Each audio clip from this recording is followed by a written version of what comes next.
అందరికీ శ్రీమాత్రే నమః. సౌందర్యలహరిలోని 69 శ్లోకం చదువుతున్నాను వినండి. కలేరేఖాస్తిస్రో గతిగమకగీతైకనిపుణే వివాహవ్యానద్ధ ప్రగుణగుణసంఖ్యా ప్రతిభువః విరాజन्ते నానావిధ మధురరాగాకరభువాం త్రయాణాం గ్రామాణాం స్థితినియమసీమాన ఇవ తే గలే రేఖా స్థిస్రో గతి గమక గీతైక నిపుణే గలే రేఖా స్థిస్రో గతి గమక గీతైక నిపుణే గలే రేఖా స్థిస్రో గతి గమక గీతైక నిపుణే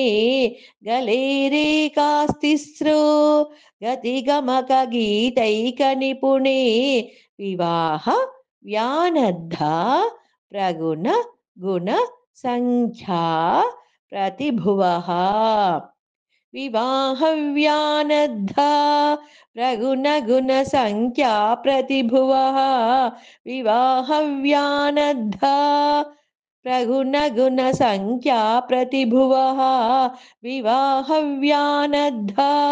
ప్రగుణ గుణ సంఖ్యా ప్రతిభువః విరాజन्ते నానావిధ మధుర రాగా కరభువాం విరాజन्ते नानाविधमधुररागाकरभुवां विराजन्ते नानाविधमधुररागाकरभुवां विराजन्ते नानाविधमधुररागाकरभुवां त्रयाणां ग्रामाणां स्थितिनियम सीमान इव ते त्रयाणां ग्रामाणां स्थितिनियमसीमान इव ते त्रयाणां ग्रामाणां स्थितिनियमसीमान इव ते त्रयाणां ग्रामाणां स्थितिनियमसीमान इव ते गले रेखास्थिस्रो गतिगमकगीतैकनिपुणे विवाहव्यानद्ध